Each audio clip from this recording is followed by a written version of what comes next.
And as our allies share the burden, we can increase our focus on the Indo-Pacific, our priority theater.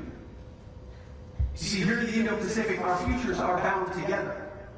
The prosperity and security of the American people are linked to those of your people. We share your vision of peace and stability, of prosperity and security. And we are here to stay. And as a matter of fact, we are here this morning. Somebody else isn't.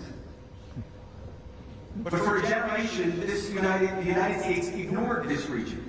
We became distracted by open-ended wars, regime change, and nation building. I had a front row seat as a soldier in Iraq and Afghanistan. These costly diversions lacked clearly defined goals and were not tied to vital and core American interests. President Trump is changing that. We're not making the same mistakes, not this generation, and not now. We are done with that approach.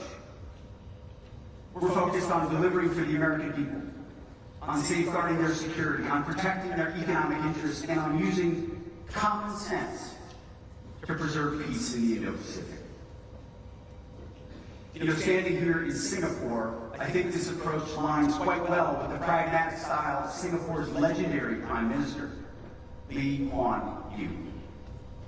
Across 3 decades, he built this country into one of the world's most important hubs of finance and innovation.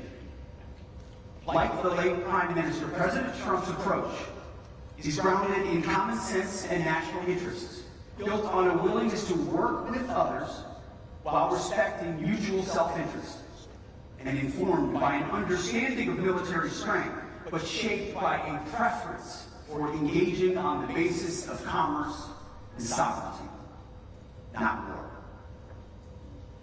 These two historic men share a willingness to challenge old ways of doing things that no longer make sense.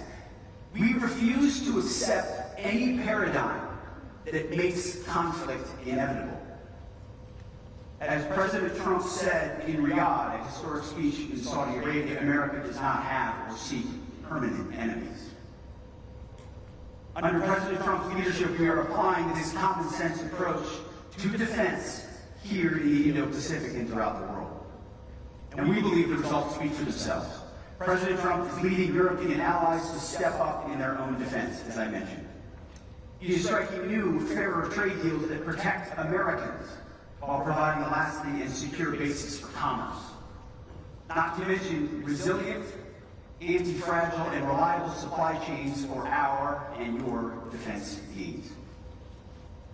He's also rebalancing security and defense arrangements with key allies in the region. This enables all of us to benefit from the peace and stability that comes with a lasting and strong American presence here in the Indo-Pacific. These benefits, they only multiply when our allies and partners are also strong.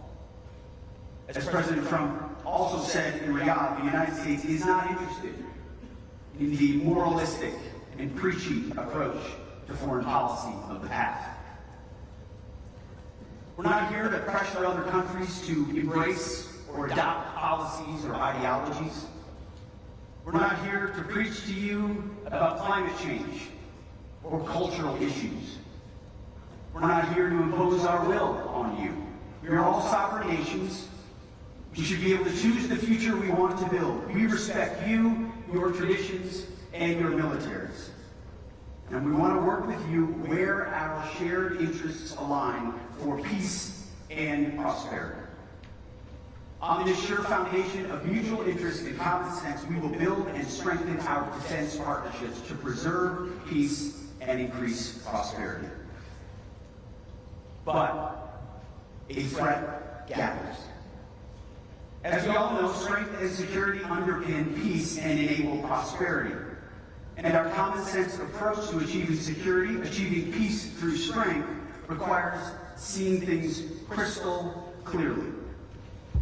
It requires confronting obvious truth about the threats that we face in the Indo-Pacific, and it requires meeting those threats with a very real sense of urgency.